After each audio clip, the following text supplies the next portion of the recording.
Na virada do dia 23 para 24 de dezembro de 1988, a capital paulista acordou com apenas um assunto no dia: a morte do casal Maria Cecília Delmanto Buchabik e Jorge Buchabik, que foram encontrados mortos em seu grande casarão na Rua Cuba, no Jardim América, num dos endereços mais endinheirados de São Paulo. Véspera de Natal, CEP valorizado, possível crime de família. Estava assim formada a equação perfeita para a imprensa criar monstros e a polícia trabalhar para que o caso ficasse nas manchetes de jornais, custasse o que custasse.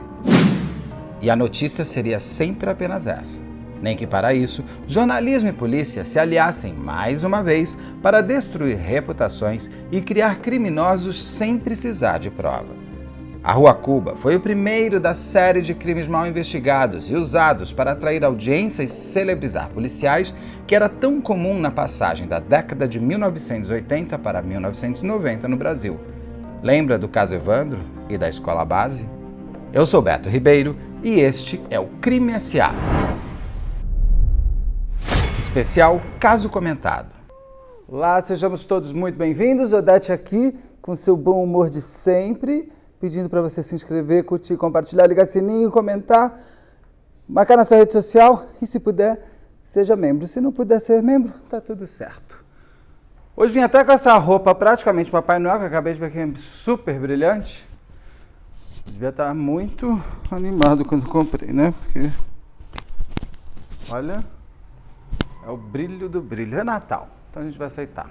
Vim de Natal e vou falar de um caso de Natal. Um caso muito solicitado, que é o caso da Rua Cuba. Eu tinha, à época, 15 anos quando tudo aconteceu. O caso é no dia, entre a virada do dia 23 para o dia 24 de dezembro de 1988. Super véspera de Natal. E algo interessante, que eu aprendi já muito com o Dr. Guido Palomba, é que crimes familiares, por exemplo, quando você tem desavenças e tudo mais, sempre acontecem próximas de datas festivas, como Natal. Então você tem também, por exemplo, se você pegar esse caso, que eu vou fazer lá com a doutora Rosângela em breve, mas esse caso do homem que matou 4 filhos para se vingar da mulher, dezembro, coisas de pessoas muito próximas, Natal e Ano Novo fazem esses crimes acontecerem muitas vezes, principalmente quando tem a ver com família. Mas este caso da Rua Cuba é um crime de família? Eu tenho minhas desconfianças. Eu conheço muitas pessoas que conhecem a família e conhecem o Ginho, não Jorginho. Até adiantando, ele foi conhecido como Jorginho porque assim a imprensa batizou ele. Ele detesta, inclusive, ser chamado de Jorginho. Mas ele detestou ser chamado de Jorginho, inclusive porque quem deu essa alcunha a ele foi a imprensa. Imprensa essa que batalhou bastante para fazer com que só existisse um culpado, que fosse o Ginho, o Jorge, e não qualquer outra pessoa. Então, só para já tirarmos essa palavra Jorginho, não vou usar, em respeito, inclusive, a uma vítima, porque se ele é inocente, ele é uma vítima dentro disso tudo. O Jorge filho era filho de Jorge Buchabik, é um sobrenome super esquisito, vou escrever aqui, vai ser mais fácil. E a Maria Cecília Delmanto Buchabik. Delmanto é um sobrenome em São Paulo muito forte de advogados criminalistas. Eles são, assim, referência. Grandes livros criminalistas importantíssimos são escritos pelos tios do Jorge filho ou do Ginho. Inclusive, essas pessoas foram arroladas também. Foi uma confusão. Olha, eu me lembro que eu tinha 15 anos, eu lembro bastante bem desse caso, porque impactou, né? Foi bem na véspera de Natal e você não tinha grandes notícias assim. Então, aquele momento de Natal, 88, a gente só foi ter coisas pesadas depois do Batomuxo, praticamente no ano seguinte, e depois a Daniela Pérez, em 92. E como você tinha uma época que era pouca informação, assim, não tinha internet, então você tinha que ouvir rádio, televisão, comprar jornal todo dia, revista semanal, você queria descobrir mais, porque é um crime que envolve todos os elementos necessários que as pessoas gostam. É uma família muito rica, é uma família, tem esse nome Rua Cuba, porque a casa onde tudo aconteceu na Rua Cuba. Rua Cuba faz parte do Jardim América, é uma das áreas mais ricas de São Paulo. Jardim América e Jardim Europa, que passei ali perto do Itaim Bibi também, são as áreas mais daquelas casaronas lindas, daquelas ruas arborizadíssimas, onde você percebe que ali vive tudo de bom e do melhor. Tanto que chama Jardim América, até para dar aqui uma pausa numa coisa, chama Jardim América porque tudo tem nome de rua de países da América. Chama Jardim Europa porque tudo tem ruas com nomes de países da Europa. São Paulo não é organizado dessa maneira. Tem esses bairros, Higienópolis, que tem nome de estado brasileiro, sei lá, Praça da Árvore, que tem nome de flor, Moema, que tem nome de índio e nome de pássaros. O resto não tem muita... A gente não tem muito... Não sabe direito porque que chama, a rua não sei das quantas, mas no caso do Jardim América, ele é muito organizado em nome de ruas da América, de países da América, o que facilita muito para você saber. Rua Cuba significa gente muito bem posicionada. Isso traz já para a história todo o cenário necessário para se criar uma história sensacionalista. A Maria Cecília e o Jorge eram casados já há muitos anos. O Ginho já tinha 18 anos à época. Eles tinham mais 2 filhos, mais novos, um pouco mais novos que o filho mais velho. Inclusive, uma coisa muito importante, a menina, a filha, parece que tinha algum problema de saúde. Não é dito muito o que é. Parece que podia ser coração, podia ser uma outra coisa. Isso é importante saber porque vai desenrolar lá na frente nas tramas e principalmente nas teorias da conspiração e na falta de trabalho policial. Este caso é um caso que não é um crime mal investigado, é um crime sem investigação. É um crime que a polícia de São Paulo realmente não deveria mais tocar no assunto nunca, porque ele passeia por escola base. Passeia não, é igual, porque destruíram, a polícia e a imprensa destruíram a vida e o nome de uma pessoa, assim como na escola base se destruiu a vida de 4. É uma pena quando isso acontece. É uma pena, porque eu acabei de fazer o caso Perseguini, que teve uma investigação corretíssima. Então, depois de eu fazer um caso complicado de defender, mas defensável, porque existe defesa, existe laudo, existe perícia, existe técnica, existe investigação, existe competência, existe responsabilidade. No caso da Rua Cuba, o que existiu foi um desmantelo total da ausência de desejo de se contar uma história policial. Mas para terminar, a família. A família era uma família muito bem de vida. A Maria Cecília era uma professora e o Jorge era um advogado. Apesar de advogado, ele não trabalhava nos escritórios da família da Maria Cecília. Por quê? Porque não sei, porque não quis, porque não quiseram. Isso também não vem muito ao caso. Mas ele tinha a vida independente dele. Tinham uma vida muito confortável, todos eles, e ali existia, no âmbito familiar, alguns pontos naturais de uma família. No dia 23, quando tudo acontece, o Ginho chega, falando que passou no vestibular. Foi uma festa, lógico, né? Que pai e mãe não quer filho passando no vestibular. E ali seria um motivo de comemoração. Só que existiam alguns perrengues ali com a família, que era o seguinte, ele namorava uma menina, horas eu li que a menina era menos dinheiro, horas eu li que não era nada disso, era a idade dela. Ela tinha 16 anos, ele tinha 18. A mãe do Jorginho não queria que... E parece que eles podiam dormir juntos na casa da menina na época. Gente, década de 80 não era assim. Nós vazia isso. Vamos pensar, a gente tem que ter o contexto histórico da época, contexto cultural e do jeito de ser das pessoas. Não se fazia, as pessoas não dormiam juntos, namorados não dormiam juntos na casa de pais. Não de jeito nenhum, ainda mais no caso da menina.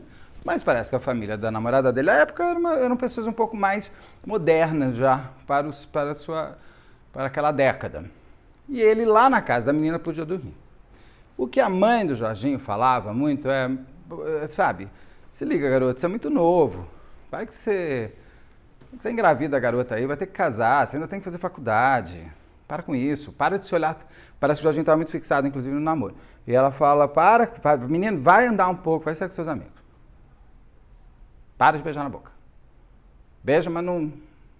Beija um pouco, mas sai com seus amigos. Ela tinha aquela necessidade de fazer o filho perceber que ele era muito jovem para algo com um compromisso tão sério. Eu, particularmente, compartilho com a visão da mãe. Eu acho que pessoas muito novas, já taradas no compromisso com aquelas aliancinhas, não sei o que lá, é bonitinho, é romântico, mas, gente, vamos viver um pouco até para saber o que a gente quer de verdade. E a mãe estava com esse problema com o Ginho. Pessoas que eu conheço, que conhecem a família, que conhecem eles desde aquela época, da Rua Cuba, lá de 80 e pouco, falam que eles são uma família extremamente normal, não tinha nada demais. E que o Jorginho, ou Ginho, ele era um cara muito legal, um cara que até hoje esses meus amigos são amigos dele. Então, assim, ele não foi uma pessoa afastada, como aconteceu com a Suzane von Richthofen. Ah, mas a Suzane confessou. Claro, sem a menor dúvida, a Suzane confessou. E o Jorginho sempre disse que não foi ele. Com uma diferença de Alexandre Nardoni. Nenhuma prova colocando ele na cena do crime. Inclusive, tem muitas informações colocadas que à época a imprensa distorcia, que eu vou tentar aqui colocar alguns pontos mais tarde. Mas a família vivia esse dia a dia normal. Parece que naquele dia 23, o Ginho chega, fala que passou no vestibular. Aqui eu já vou botar um ponto. Era mentira, ele não tinha passado no vestibular. Por que ele mentiu? São as idiosincrasias de dentro de uma família. Talvez ele estivesse com tanta pressão para passar que ele mentiu. O que não faz dele um assassino. Apenas traz elementos, fala, mas ele mentiu que passou no vestibular e ele não passou, então significa que ele pode estar mentindo que não matou. Sim, você pode trabalhar. A polícia tem todo o direito de fazer todas as linhas de investigação, que ela não pode se concentrar em uma e ficar nela e martelando que ela e acabou. Pegando, perseguindo, e não foi isso que a polícia fez lá. A polícia foi em todas as linhas. Aqui ia sempre se fechando corretamente, era de que era o Marcelinho. No caso aqui da Rua Cuba, você percebe reorganização de história para se colocar o Jorginho como autor. Aí é um problema. Inclusive porque a imprensa compra, porque dá ibope, vende, é legal, é família rica, então vamos botar mesmo, o menino ali matou pai, mãe, já foi pré-Suzane von Richthofen. Né? Parecia demais. Ajudava, né? Vendia jornal, vendia revista. Hoje é like. Naquela época era vender exemplar. Cada um com... cada veículo com a sua culpa. Cada um que carrega o seu caixão.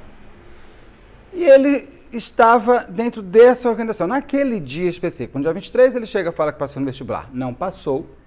E fica ali jogando videogame, inclusive com o irmão mais novo. Parece que a mãe e a irmã estavam lá embrulhando presente de Natal. Vamos lembrar que no dia seguinte vai ser Natal, véspera de Natal. E parecia que estavam numa harmonia. Eles jantaram juntos e seguiram a vida. Uma empregada da casa foi falar depois que viu a Maria Cecília naquele dia quebrando um taco de sinuca nas costas do menino lá do Jorge, filho do Ginho. Parece que isso nunca aconteceu. Por que as pessoas inventam esse tipo de coisa? Porque tem muita gente que quer aparecer, gente. Não é porque ela sabe de algo que não... Não, é porque quer aparecer. Porque é muito fantasioso. Eu não consigo ver, pelo que as pessoas que conhecem ele me relatam, uma mulher, como eles me falam, batendo no filho com um taco de sino, quebrando nas costas do garoto. Não tem muita, não fecha muito, sabe? É um personagem muito desconexo. E como foi tudo muito inventado, muito falado, eu descartaria, porque qual é a prova que essa mulher... Cadê o taco? Se ela quebrou no dia 23, aquele taco quebrado está em algum lugar. E foi tudo tão próximo. Não jogou no lixo, o lixo já passou. Cadê o taco quebrado? Mas o taco. A mulher tinha um taco, então ela pega o taco dela e para de falar bobagem. Porque isso atrapalha a vida dos outros. Podia ser vingança contra a família de patrão. Podia ser tanta coisa, mas isso já coloca e parece que a mulher está falando, está falado e é a verdade absoluta. Claro, tem outros pontos. Ele fala que ele ficou jogando videogame com o irmão, ou ficou brincando com o irmão, e eles assistiram a um filme durante a madrugada. Ele disse que ele acha que era o Gordo e o Magro. A TV à época, onde teria passado, TV que ele indica, não sei qual que é, se ele falou Manchete, Bandeirantes, Globo, que eram aquelas que existiam, né? Record e SBT, era o que a gente, e Gazeta, e TV Cultura. Era o que a gente tinha. Era a TV com o botão que você ia virando ou clicando assim nos botões. Não tinha para mais ir. Bom dia. Ele disse que ele teria visto o Gordo e Magro. A TV específica que ele aponta disse que não passou o Gordo e Magro naquela hora. O irmão confirma ali as coisas dele. Ele sai, ele fala para a namorada que vai comemorar que passou no vestibular.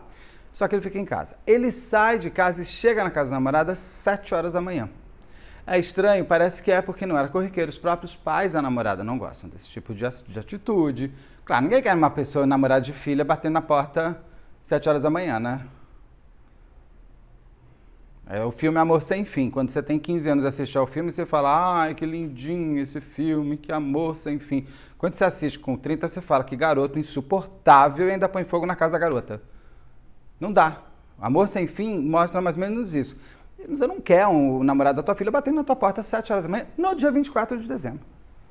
Você não, né? Vai que os pais dela ainda fossem receber as pessoas. Bom, a menina recebe, fica meio irritada com essa situação, e eles dormem. Tem versões aí que eu li em alguns lugares. Eu gostaria até de conversar um dia com o Ginho, se ele quiser, para ele me contar qual que é a real, porque tem muitas teorias.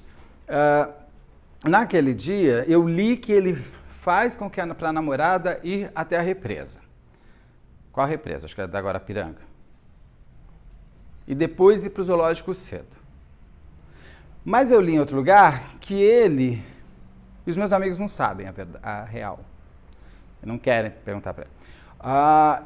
E ele, da real, e tem uma outra que eu acho mais real, que ele bate na casa, fica na casa da namorada, ele dormia lá, para que ele vai para a represa? Quando eu li a primeira vez, eu falei, devia querer ir transar, mas, nossa senhora, sexo bom, né? Porque ir até a represa, não pode ir para outro lugar.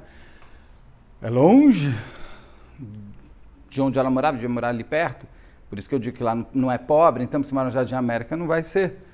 Aí o problema da mãe não era a classe social, o problema da mãe era que o menino tinha que se focar na vida dele. E ele teria dormido na casa ali, eles acordam mais tarde, ele liga para a casa dele. Tem mais lógica essa história do que as outras que eu fiquei ouvindo.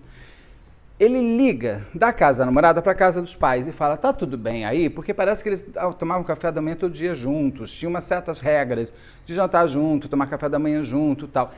E na década de 80 a gente era assim, mesmo.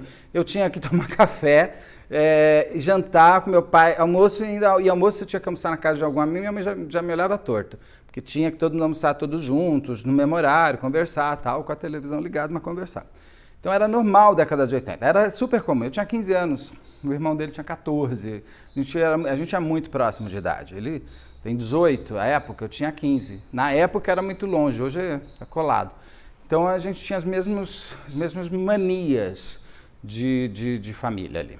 Então, na outra versão, ele teria ido à represa, teria ido ao zoológico, do zoológico voltado para casa, chega em casa, descobre que os pais estão trancados no quarto, sai para a rua, acha um carro de polícia, achar um carro de polícia já é difícil hoje em dia na rua.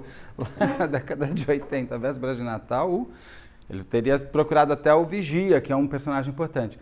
Sai pela rua, acha um carro de polícia, volta para casa com o carro de polícia arrebenta a porta. A versão mais correta, que aí de pessoas que me explicaram, é que o Jorginho teria dormido na casa da namorada. Desculpa chamando de Jorginho, porque eu sei que não gosto de chamar a pessoa do jeito que ela não gosta, até porque não era o nome dele, entendeu? É como se um dia me chamassem de Bob, nunca vou chamar de Bob, e daí a imprensa martela que é Bob, não é Beto? Pô. O Ginho teria saído de casa umas 6 horas, depois que o irmão foi dormir junto com a irmã, vai para casa da namorada, dorme, acorda umas 10 horas, ou sei lá, se dormiu, mas 10 horas ele liga para casa dele, fala com a empregada fala que não está nada bem na casa, porque os pais não desceram e o quarto está trancado, e aquilo não é normal. Não era normal os pais trancarem o quarto, porque a irmã do Ginho, a filha, tem esse problema de saúde que ninguém... Pode ser alguma coisa que já passou, porque a menina está grande e tal. Ela, por ter esse problema de saúde, os pais nunca dormiam de porta trancada e nem fechada. Porque se a menina passasse algo mal, eles corriam para ela. Isso já era estranho. Então, já estava um ambiente estranho em casa. Quando o Jorge, filho, fala com o empregado, ele pega a namorada, parece que a namorada vai junto. Tem horas que ela vai, tem horas que ela não vai. Depende do jornal que você quiser ler. Depende do jornalista que quis escrever aquelas coisas lá. Ele segue e encontra um carro de polícia do casa dela para a casa dele. Ele encontra um carro de polícia e fala para o policial: moço, me ajuda numa coisa aqui. Eu liguei para minha casa, eu estou indo para lá e está tudo meio esquisito. A minha empregada está estranha e ela está falando que os meus pais não saem do quarto. Eles, não é normal. O que eu faço? Eu entro lá, o carro de polícia, o policial, o carro não fala, né? O policial que está dentro do carro fala: garoto, cuidado que pode ser um assalto. Passa aí teu endereço que a gente vai junto. Eu chego lá daqui a pouco. Ele chega em casa, Ginho, sobe para o quarto, bate na porta, os pais não atendem. Ele desce e a varanda do quarto dos pais, que eu acho que era uma lateral, porque não é para frente, ou é lateral para o fundo, tem uma outra parte aqui, de uma laje, que deve ser de alguma porta para não tomar chuva, que você podia subir nessa laje, dessa laje vir para essa varandinha. Parece que ela estava meio quebrada, essa laje, e o Jorginho era mais pesadinho. Super magro, mas ele perto das outras pessoas que estavam ali, seria mais arriscado de ele subir. Ele pede para a funcionária da casa subir e olhar pela janela, que parece que dava para ver pela janela. Ela sobe pela janela, olha pela janela, consegue lá e vê os dois, o pai e a mãe, deitados na cama. Eu vi versão de eles que eles estavam no chão caídos. O que mais me chama a atenção na minha memória era exatamente esse fato quando se lia a notícia. Os dois estavam deitados na cama, cobertos. Nunca tinha lido que eles estavam deitados no chão. Falei, meu Deus, ou eu estou com uma memória ruim e eu não tenho, ou mudou tudo e eu não li mais. Não. Eles estavam deitados na cama. Então eu vi uns lugares aí que falam que estavam deitados no chão. Eu falo, mas e é de gente velha falando. Eu falo, gente que trabalhou no negócio. Eu falo, cara, nunca foi deitado no chão. De onde vocês tiraram isso daí? Tá doido você? A empregada desce, a funcionária desce e fala, eles estão deitados na cama. Chega a polícia. Quando a polícia chega e vê pela janela de novo, eles arrebentam a porta do quarto e veem os dois mortos na cama. E conta para os filhos. Ali começa a doideira do crime. Quando a polícia militar, a polícia militar, dá o aviso, ele avisa as pessoas e a família avisa os seus. Quando a perícia chega, parece que tem um monte de gente na casa. Tudo bem, é esquisito, porque é uma família de advogados criminalistas, todo mundo ali sabe mais ou menos como a banda toca, que não pode invadir local de crime, mas vamos lembrar que é 1988, não é 2015, nossa, 2015 é bom, não é 2022, que a gente tem CSI Miami, CSI isso, CSI aquilo, tem esse canal, tem outro canal, tem o menino lá do colecionador de ossos, o insólito, o Leiratel, mas não tem todo esse monte de canal que fica te explicando e você vai aprendendo, absorvendo. Não tem esse monte de série que a gente vê na Netflix, na HBO. Eram outros tempos, não era assim que a vida existia. Então, tem muita gente ali, não mexendo na casa. Parece aquela história da Maria Marta lá, da Argentina. As pessoas vão chegando e vão tomando café, tomam água, vê o corpo, chora, né? Então, assim, ainda no Maria Marta eles mexeram mesmo no corpo. Parece que dos dois ninguém mexia no corpo, é mais ou menos perseguindo. Tem um monte de gente na casa, mas ninguém está mexendo no local do crime. O corpo não está sendo mexido. Não naquela hora. Começam ali as investigações e começa ali a celebridade. Por quê? Rua Cuba, família importante, tudo mais, chove de jornalista. O jornalista quer informação para crescer na sua carreira ali, no custo que custar. O policial quer aparecer para também aparecer para a mãe dele ver, para a mulher dele ver, para o tio ver, para a mamãe ver e para crescer na carreira. Então, ali estava um alimentando a boca do outro. A imprensa com a polícia com a imprensa. Então, saía, via, tá aqui, o óculos. O óculos foi encontrado. Mas que óculos? De quem? E assim foi. Esse crime, eu não estou defendendo o Ginho, o Jorge Filho. Eu estou dizendo que ele não pode ser o acusado porque não teve... só porque a polícia quer acusar. Não pode. E eu tenho minhas dúvidas com relação a se ele realmente teria sido o autor do crime. Porque eu vou falar mais pra frente. Começam ali algumas perícias. Pô, o casal é encontrado. Primeiro, é descrito que o marido tinha um tiro na cabeça e a mulher 2. Então é dado como ele matou ela e ele se matou. Em seguida. Mas como que ele, se ele está deitado na cama? Ninguém se mata, pega a arma, guarda, não quero que os meus meninos... vai acontecer um negócio com o perseguindo, já tanto vou guardar a arma para os meus filhinhos não mexerem na arma e não matarem os outros. Não, você matou, mas cadê a arma? Cadê o movimento do corpo? O corpo realmente tinha sido colocado, mas não durante o processo das pessoas ali. Anteriormente, aí dá para você descobrir se o corpo, há quanto tempo. Não sei que horas essas pessoas morreram. Essas pessoas morreram num determinado horário, correto? Correto. O Jorginho estava lá dentro da casa com o irmão e a irmã estava dormindo. O Ginho já tinha saído. O tempo da morte, o momento dos tiros. Ninguém ouviu. Eu vou explicar. Eu acho que eu sei porque ninguém ouviu. Mas, né? Então, assim, dentro dessa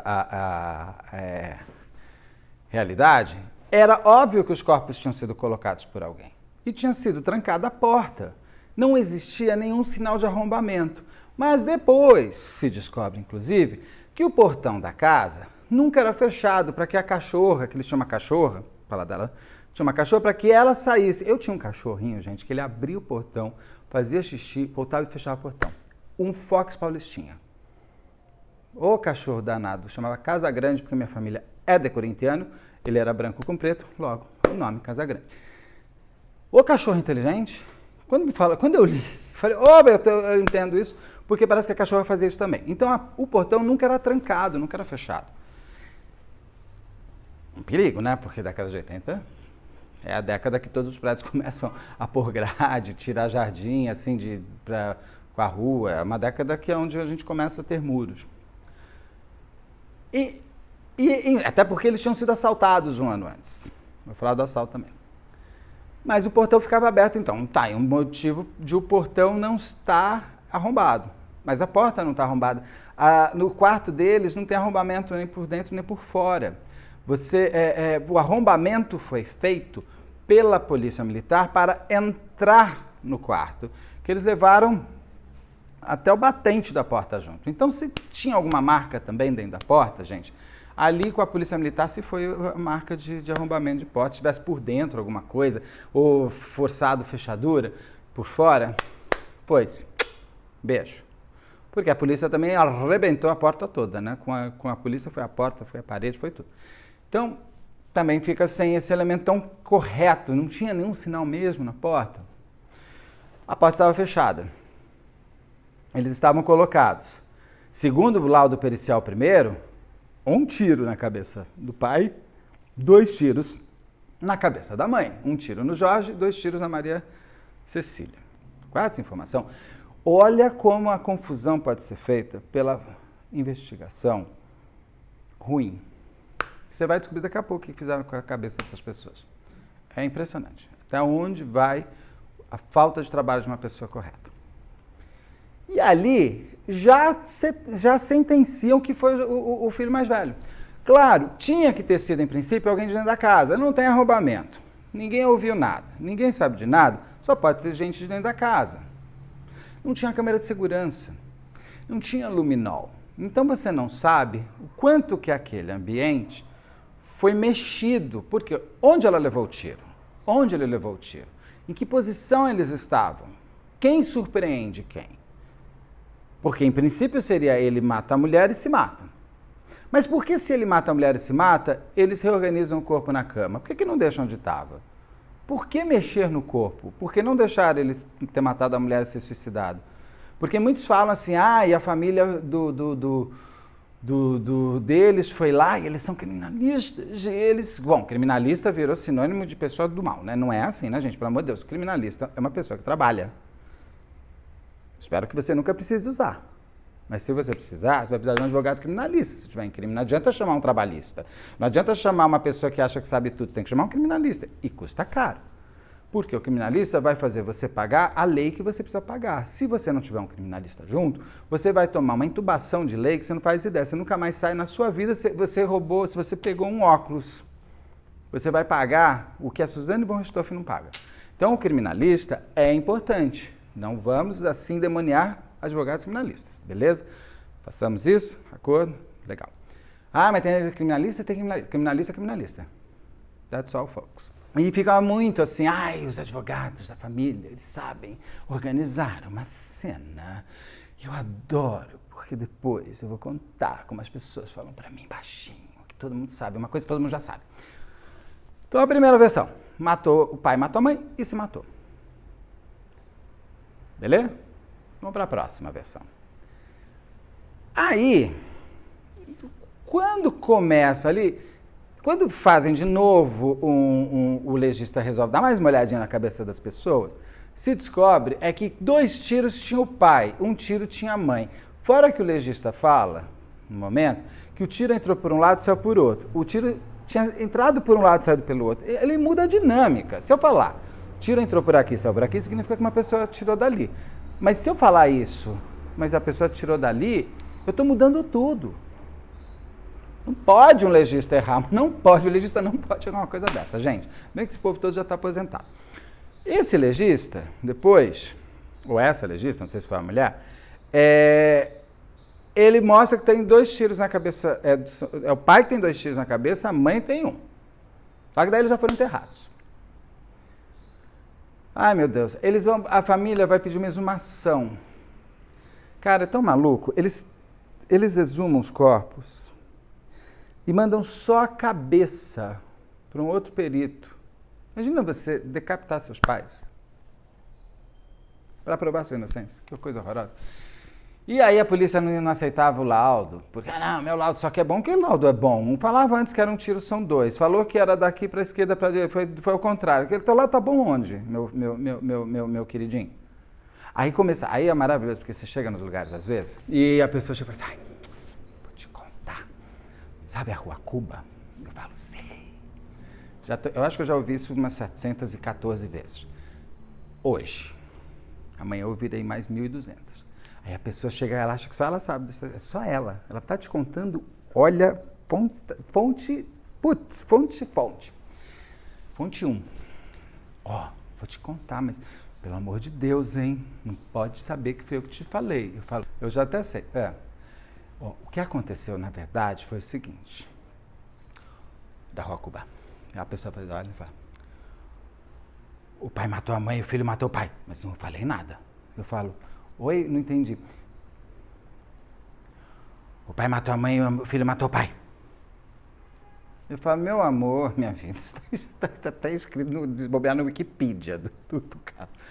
Todo mundo acha. Porque daí começou a ter uma outra versão, que o Jorginho teria brigado, tem vários, então eu vou contar todas as versões. Aí as versões davam que o Jorginho tinha brigado com a mãe, por conta lá da menina, que levou, ela deu a sinucada na cabeça dele, e ele teria matado os 2, e ele... mas daí, uma outra versão é que ele entra para matar o pai e a mãe acorda e aí, já que você me viu, eu vou te matar também. Gente do céu, se ele quer matar o pai e não quer matar a mãe, por que ele vai matar o pai na frente da mãe? Burro esse menino não é, apesar de não ter passado no vestibular naquele dia, ele não é burro. Entendeu? Assim, uma história tem que ter começo, meio e fim, que cruze, que corte, que você olha e fala assim, encaixou. Não adianta triângulo no quadrado e cortar as pontas só para encaixar. Tem que encaixar bonitinho, senão a história não sai legal. Então a gente tinha a versão de que o pai matou a mãe e se matou, impossível, porque 2 tiros na cabeça, quer se matar mesmo, né? E ainda guarda o revólver. Porque esse revólver nunca foi encontrado, não se sabe onde está esse revólver, não se sabe nem onde foram esses tiros que eles levaram. Aí a outra versão, que o pai matou a mãe numa discussão porque a mãe teria pedido separação, mas os filhos falam, mas eu nunca ouvi falar disso, separação dos meus pais. Bom, os meninos tinham 14 anos, os outros lá tinham 14, 13, uma coisa assim, as pessoas sabem quando uma família vai se separar. Estavam fazendo presente de Natal, gente. Então ela queria separar, ou ela descobriu um amante. Tem desde que ela queria separar e o pai não aceita, até o pai tinha uma amante, ela descobriu e resolveu discutir com ele dia 23 de dezembro. Vamos falar disso daí. E o pai teria matado a mãe, aí o Jorginho... Então assim, aí o Jorginho entra e mata o pai. A outra versão é que o Jorginho queria matar o pai, entra para matar o pai, que não tinha dado sinucada nele, segundo... Então não sei por que matar o pai. E a mãe acorda, então já que você acordou, eu tenho que te matar. Ele não sabia que 2 tiros ia acordar ninguém. São versões tão esdrúxulas, porque existem alguns componentes também, que põem que o autor está dentro da casa. Por exemplo, a cachorra não late. Eu cheguei a ler na época que a cachorra era muda. Que tinham feito um teste, a cachorra era muda. Eu não achei isso em lugar nenhum mais. Eu acho que isso daí foi, sei lá, eu estava com algum jornalista estava precisando dar uma manchete boa e inventou isso daí. Porque eu não achei em mais nenhum lugar isso. Mas eu lembro de ler e ficar assim, cachorra muda, como é que eles descobrem? A cachorra, segundo a polícia, quando eles chegam, acham ela meio tonta, assim. A cachorra pode ser tonta, gente, só isso. E alguém tem a brilhante ideia de fazer um exame nela, de sangue, 2 dias depois do crime, para ver se não tinham dado algum dormanite para a bichinha, coitadinha, não latir. 2 dias depois, gente, mas nem ser humano, né? Em bicho. Querem brincar lá, goleiro Bruno? Querem tacar luminol no cachorro? Umas coisas que realmente... É tudo para aparecer, né? A pessoa quer aparecer. Sabe o que você quer aparecer? Faz 2 brincos de abacaxi. Aqui, deixa o abacaxi pendurado com a tua orelha rasgando até aqui. Vai todo mundo te olhar. Mas não mexe na vida dos outros. Então a cachorra não teria latido. Ou seja, se a cachorra não late, significa que ninguém invadiu a casa. Mas se a cachorra abre o portão para fazer xixi, ela pode ser uma cachorra mais dócil. Ela não é uma cachorra, pelo jeito, é uma dálmata, se eu não me engano. Não é uma cachorra, então, de guarda. Né? Não é um pastor alemão. Não é um cachorro de guarda, então. Um cachorro de família. Será que ela latiria? Está tão acostumada a vir entrar e sair gente? Mas ok, então a cachorra não latiu, então alguém... Porque ninguém ouviu o latido da cachorra. Como é que você sabe que a cachorra não latiu? Porque ninguém ouviu o latido da cachorra. Uma pergunta que eu faria, a cachorra latiu quando as pessoas começaram a chegar na casa naquele dia? E nos outros subsequentes? Quando chegava lá a polícia para mim mexer em mais alguma coisa na casa, a cachorra latia? É do hábito da cachorra latir para qualquer pessoa? Esse Fox Paulistinha que a gente tinha, desse tamanho, meu amor do céu, aquilo ladrão não entrar porque é insuportável o latido dele, de tanto que ele não para de latir enquanto você não sai dali. Essa cachorra pode ser que não lata quando chega. É do hábito dela. Ela não é de guarda. Mas ninguém fala, latiu? A cachorra latiu depois, 4 dias depois, quando voltou lá o delegado? Se ela latiu, então é estranho. Se ela não latiu, é da vida dela. Aí você tem um terceiro ponto, que daí parece que alguém pergunta onde estava cópia. Tem cópia da chave do quarto, da porta do quarto dos pais? Alguém fala, tem. Com quem fica essa cópia? Com o Ginho. Realmente, se você tem uma cópia da chave, por que você não pegou a cópia da chave, não pôs e abriu? Porque pode ser que ele não tenha lembrado. Eu gostaria de fazer essa pergunta para ele. Mas também a polícia não pediu naquele momento antes de arrebentar a porta, a polícia não pediu. Então, a gente fica também sem a possibilidade de entender se a polícia militar tivesse feito essa pergunta, o Jorginho teria acordado e falado assim, eu tenho, calma, peraí, vou pegar a chave. A gente não sabe. Então, assim, vida passar, vida que se foi, é vida que foi. Não volta. Então, fica nessa, mas só que fica nessa lucubração. O Ginho tinha a chave reserva. São elementos muito pobres para você prender uma pessoa por morte de pai e mãe, gente. Pelo amor de Deus. Um outro elemento também, a arma do crime não foi encontrada. Eu li em alguns lugares que pode ter sido um calibre 38, em outros calibre 32. Como você tem um legista que fala que tem um tiro na cabeça, eram 2, que a bala saiu da direita para a esquerda e era da esquerda para a direita ou vice-versa, é difícil acreditar que o legista saiba até o calibre dessa arma. Porque o legista em si não tem um calibre técnico para falar muita coisa. Segundo o guarda noturno, que ficava ali perto, Ele, uma vez, tinha sido chamado pelo Ginho lá para ajudar um negócio na casa. E quando ele voltou, tinham roubado o revólver dele, que era um calibre 32. Mas perguntado, você entrou na casa e o Ginho saiu? Ele falou, não, o Ginho ficou comigo do começo ao fim. Então como é que ele roubou a arma, gente? Então ele tem um cúmplice? Eram duas pessoas, quem é essa segunda pessoa? Sabe, não, assim, roubaram a arma. O cara que não tem que também pegar e guardar essa arma direito, né, meu senhor? O senhor não pega e deixa essa arma assim, uma gavetinha, num negócio de guarda noturno. Porque quem tá de olho na tua arma, tá de olho a hora que você sair da tua casinha. Né? Porque o cara quer tua arma, não quer você. Então você saiu e falou, opa, é agora. Alguém que entrou nessa casinha para roubar sabe onde fica a arma, sabe que esse cara tem arma e sabe que uma hora ele sai do lugar. Então, estava lá só de bituca. Então não dá para você pegar e colocar que a pessoa roubou a arma e essa arma foi usada para matar aquelas outras duas pessoas. Primeiro que você não sabe qual arma que é, se é aquela arma ou não. Segundo, se eu quero roubar sua arma, eu não posso estar com você se eu não tenho um cúmplice. Então não dá para, né? Não cola. Ponto importante é por que ninguém ouviu. Ninguém ouviu? Ninguém ouviu. Tem relatos, é óbvio que eu não lembro, até porque eu provavelmente estava em Piracaia, lá no sítio onde a gente sempre passou Natal, que naquele dia específico, no dia 23 de dezembro para o dia 24 de 1988, choveu a chuva, com relâmpago, trovão e tudo mais. Então, um barulhão. Uma chuvinha gostosa, vamos combinar que o guarda noturno vai dormir, né, gente? Vai dormir sim. Dorme sim. Tinham vizinhos próximos, era época de Natal, muita gente já podia ter viajado, mas tinham algumas pessoas ali perto. A polícia, então, resolve fazer uma reprodução simulada para ver se as pessoas vão ouvir. Como eu contei no caso Pesseguini, uma das coisas mais importantes de reprodução simulada de áudio, e é por isso que no caso do Pesseguini, tem qualidade técnica para averiguação, você tem que repetir, quando você vai fazer uma reprodução simulada, principalmente de áudio, você tem que repetir nas mesmas condições que aconteceu o crime. Então, no caso Pesseguini, eles foram no mesmo horário, num tipo de... pegaram, tiveram a sorte, não teriam que esperar, com o mesmo tipo de clima da época, tudo certinho. Eu acho que eles fizeram no mesmo dia da semana, se eu não me engano.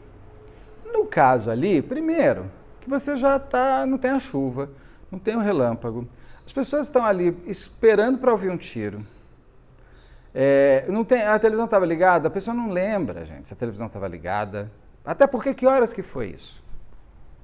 A morte foi que horas? Foi à noite. Mas que horas? À noite estavam lá os meninos lá embaixo, lá vendo televisão. Como é que... Entendeu? Então, assim, quais eram as condições, inclusive climáticas, e principalmente climáticas daquele dia que chovia e tinha muito relâmpago, que você tem que repetir para que as pessoas possam ouvir. E numa boa. Você vai você tá assim, ó. Eu ouvi. Você está esperando. É que nem assim, quando eu estou aqui conversando com vocês, eu fico mais ligado em áudio. Quando eu estou conversando aqui com vocês, eu não sei se está passando moto, ônibus, se o passarinho piou, se o outro gritou. Agora, se levar um tiro, se alguém dar um tiro, agora eu vou perceber. Porque eu estou ligado no áudio para não atrapalhar a nossa conversa. Mas daqui 20 minutos, que eu vou estar editando, inclusive eu vou estar com fone, se bobear, ainda mais se tiver a obra, você pode dar tiro de metralhadora, eu não vou ouvir. Então você precisa estar, inclusive, com a pessoa que ouve, também nas suas mesmas condições. É difícil você julgar, porque assim, dizem que dá para ouvir. Dá para ouvir, mas ninguém ouviu. O fato de dar para ouvir, não sei, a moto. Tô ligado. Tá vendo? Vai passar, vou falar. Pra que tem que ter barulho? Feliz Natal, moto. Depois vai passar a moto, não vou nem chumps pra ela. No caso ali, é a mesma coisa. Então, ninguém disse que não dá para ouvir. O que se pergunta é, mas as pessoas ouviram ou não? Se não ouviram, não ouviram, gente. É indiscutível. E eu pergunto também, teve, por exemplo, aquele teste para ver se tem pólvora na mão, na roupa e tudo mais, eu não consigo descobrir nada. Se teve, se tinha na mão do pai, se tinha na mão da mãe, se tinha na roupa do pai, da mãe, do Ginho em si, né, do principal acusado. Então, foi feito, não foi? E assim a banda foi sendo tocada. Por exemplo, parece que o pai do Jorge, do Ginho, estava com problema lá no Guarujá. Eles tinham comprado um apartamento e eles tinham brigado com os donos da construtora. E simplesmente falaram assim, foram lá e falaram, os donos da construtora são legais? Eu falei, são. E eles, legal, então são legais. Não foram investigar nada. Eles, donos da construtora, estavam devendo um monte de gente lá. E parece que um dos donos, inclusive, ficou ameaçando umas outras pessoas lá. Então também não levaram a sério. A outra coisa foi que a casa tinha sido assaltada um ano antes. E a Maria Cecília, ela tinha dado, uma família grande, o próprio marido, grande advogado, conseguiu ali fazer com que o bandido que entrou na casa dela ficasse mais um tempo na cadeia, porque ela ficou com medo de ele voltar. Ele estava preso por causa deles. Só que ele já estava solto no dia do crime. Ele não teria voltado para se vingar dos dois, que tiraram ele da liberdade? Não, porque ligaram, inclusive, para ele, e ele falou que ele estava com a namorada e a namorada estava grávida. Perguntaram para a namorada? Não, né? Não interessava botar esse cara como um suspeito. Não perguntaram, cadê o nome da tua namorada? Não viram se a garota estava grávida. É uma coisa assim, não viram se eles estavam juntos. Não viram se ela está mentindo, não viram se esse álibi é falso. Porque a polícia pegou uma reta e foi para botar o filho como autor da morte dos pais. Era uma manchete mais legal. Era um programa mais visceral na televisão. Era um programa de rádio bombaria. As pessoas só falavam disso. Era a revista semanal vendendo a rodo para você poder ler as verdades sobre Jorginho. Que nem Jorginho chamava, inventaram até o nome do pseudo-criminoso. A casa da Rua Cuba acabou virando ponto de turismo. Então você tem até essa foto aqui que eu estou colocando, que você vê que tem um carrinho de sorvete sendo vendido ali, na frente do portão. Então, aquela família que não podia nem velar direito seus mortos ainda virava um local para todo mundo ir tirar foto. Imagina, isso porque não tinha época de selfie ainda. E como ia demais, iam uns peritos lá para ver coisas, isso, aquilo, eles saíam da casa e qualquer jeito que eles saíam já virava notícia. Até o próprio Ginho conta, o Jorge Filho conta, que teve uma vez que um perito entrou e viu uma mancha na cama dele. Era uma mancha de uma caneta Bic lá que tinha estourado, uma mancha azul. Todo mundo saiu falando que tinha mancha de sangue na cama do Jorginho. Mas não checavam. O jornalista pegava uma história e jogava. Teve também uma outra vez, que ele também conta isso numa entrevista que ele deu anos depois para Veja, que o perito saiu da casa dele com a roupa, uma camisa suja na mão, que era a própria camisa dele, porque ele se sujou no sótão, e já saíram falando, é a roupa do Jorginho, não sei. Então inventavam as coisas. Então, a ausência das outras linhas de investigação é que corroboram que a polícia foi muito ruim. Pegar o Pesseguini de novo de exemplo. A qualidade de ter investigado todas as outras linhas é que faz do inquérito Pesseguini um inquérito muito bom. No caso da Rua Cuba, eles queriam porque queriam culpar. E o menino sempre foi falando sem parar que ele não tinha feito nada. E a família toda apoiando o garoto, falando, não é possível, ele não é uma pessoa assim. Não tem lógica ele matar os pais. Em momento nenhum ele perdeu o apoio de família e de amigos. Porque quando uma pessoa é mais Suzanão, né? Todo mundo já saca mais ou menos como ela é. E quando acontece, fala, como vários amigos do Marcelinho, quando viram na televisão, falaram, Marcelinho Pesseguini, tenho certeza que o Marcelinho fez alguma coisa. Porque você já sabe, você tem alguns elementos ali. Entendeu? Então, assim, ele sempre ficou apoiado e a polícia nunca quis investigar outras pessoas. Ele foi colocado como culpado e acabou. Muito se fala que o Jorge Filho foi inocentado. Ele não foi nem julgado. A juíza colocou como impronunciável, né? Que fala, não foi pronunciado. Foi impronunciado porque para ela já não tinha provas suficientes para nem montar um júri. Ela não deixaria nem ir a júri um crime tão mal investigado. E não foi. esse crime nunca foi julgado. O que acontece é que ela deixou assim, o dia que vocês tiverem provas melhores, eu reabro o caso e vai a julgamento. Não trouxeram provas melhores, não trouxeram novas provas.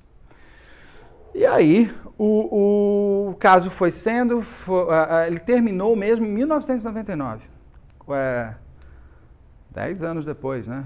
11 anos depois, foi até a última instância e ele foi dado como impronunciável. E em 2001, o crime prescreveu, então não existe mais.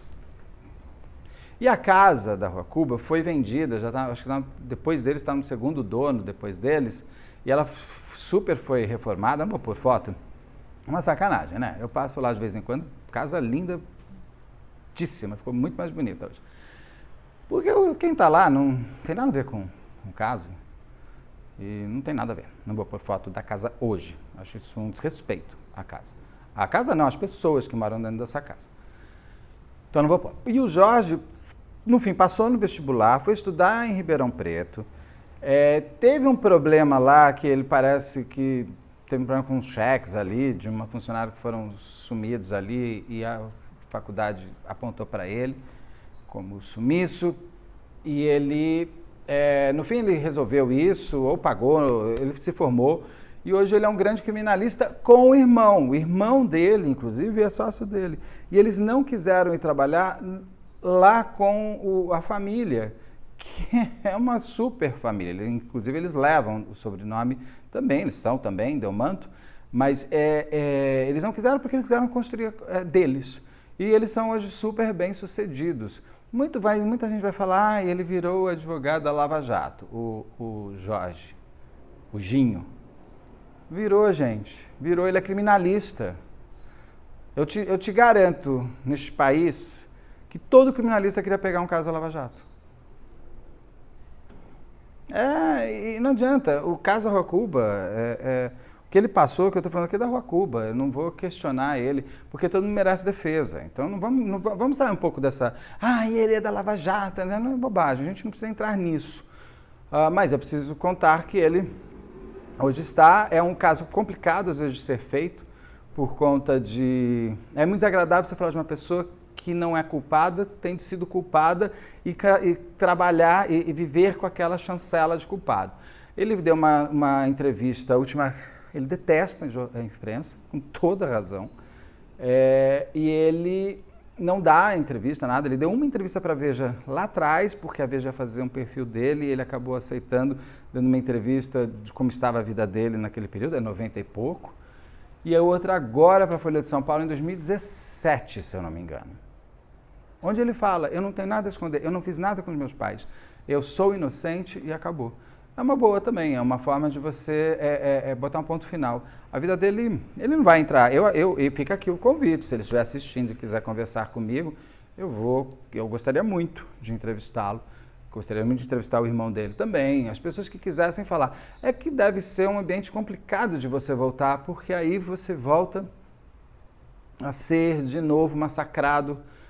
As pessoas que não acreditam, foi ele sim, as pessoas que falam tem muitos pontos mal explicados. Eu pergunto, quais pontos? Tem pontos. Quais são os pontos? Me diz os pontos que, se eu achar que tem mesmo, eu vou atrás das respostas e eu trago de novo aqui. Agora, o que não dá é pra gente não quer acreditar, foi ele.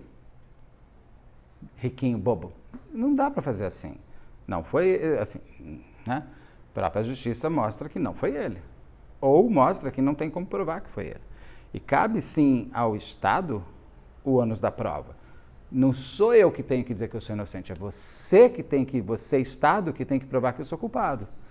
E a gente não pode subverter essa ordem, porque senão vai ficar todo mundo doido. Senão qualquer um aí na rua vai te apontar o dedo e vai falar, e você que corra para se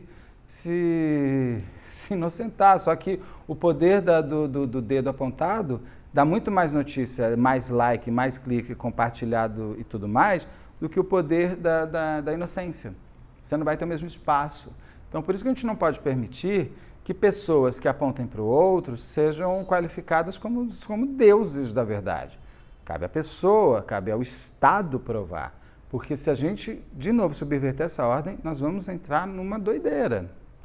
Vai virar pior que Handmaid's Tale, vai virar Walking Dead mesmo aqui.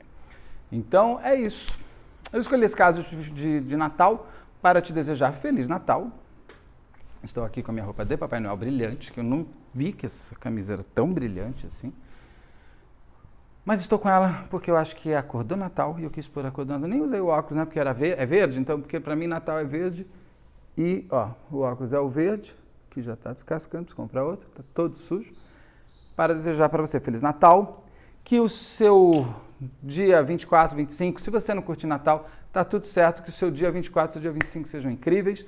E tem vídeo todo dia, viu? Eu falei algum dia não, por conta principalmente nesse fim de ano, porque é bobagem eu perder um vídeo com uma audiência que não está assistindo, que a gente está lá bebendo e falando, então não vou pôr. Mas, mas em princípio tem vídeo todo dia. Para sempre. Para sempre. Porque eu fiz o Perseguindo e muita gente achou que eu estava saindo de férias. Eu não estou saindo de férias, não tem nem como. Eu estou com um prazer tão grande de estar gravando aqui que eu nem quero sair de férias agora. Então, quando eu saí, como eu saí, eu tive uns dias aí que eu saí, vocês nem perceberam, fiquei uns 4, 5 dias off, mas teve vídeo todo dia. Então, vídeo não vai faltar. Fica no canal todo dia, toda hora. Gente, obrigado mesmo. Feliz Natal, um grande e feliz ano novo. Eu só dou semana que vem, porque vai ter o vídeo do ano novo semana que vem. E aí a gente conversa de 2023. Um grande Natal, tudo muito bom para todos nós. Uma grande paz para celebrarmos. Brinde por você, brinde por tudo que você gosta, que todos nós merecemos. Obrigado. Making off. Não tem muita coisa, mas tem. Até a próxima.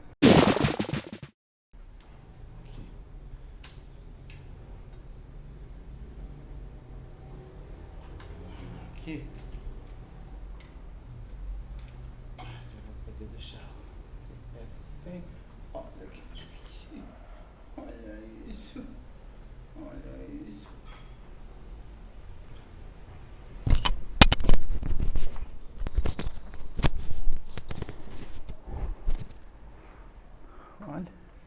Olha a coisinha. Olha isso, olha isso, olha isso, olha isso. Bizugui. Bizugui. Oh, meu amor. Oh, meu amor. Coisa gostosa. Mas, filha, já te falei, você tem que ir mais pra trás. Então, eu vou fazer assim, ó. Quer ver?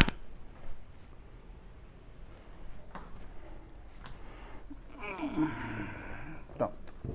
Aí, você fica aí atrás, eu fico aqui na frente. Vamos aqui. Ô, minha vida, vem aqui comigo. Vem aqui comigo. Ah, você vai pular?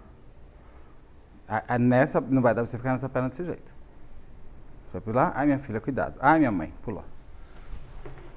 O Dete não é um gato que pula, pula, pula. Então eu sempre fico preocupado.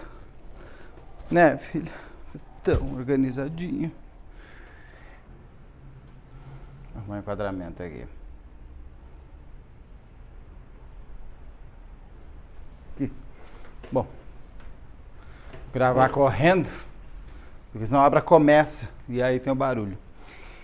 Que tem mais lógico, porque na outra versão ele teria ido ao zoológico, teria ido... Ai, tá torto isso aqui. Tortou tudo. Quando eles entram, vai ficar vermelho de novo esse olho, né? Senão já ficava tudo brilhando. Olha, tá tudo vermelho. Bom, Maria Cristina, Maria Cecília, peraí, deixa eu pegar o nome aqui, gente. O nome da morta não, Maria Cecília. 2 tiros, então no primeiro momento, 1 tiro na cabeça do pai, o Jorge, e 2 tiros na cabeça da mãe, a Maria Cecília. Eu vou ter que ler aqui, porque eu estou esquecendo já.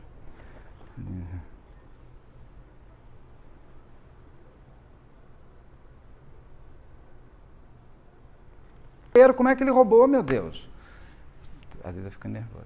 Desculpa. Vou voltar que o Aru fala pra mim assim, você fica muito nervoso, às vezes não é legal. Eu falo, tá bom, então eu vou mudar, não vou mais ficar nervoso. Até refazer.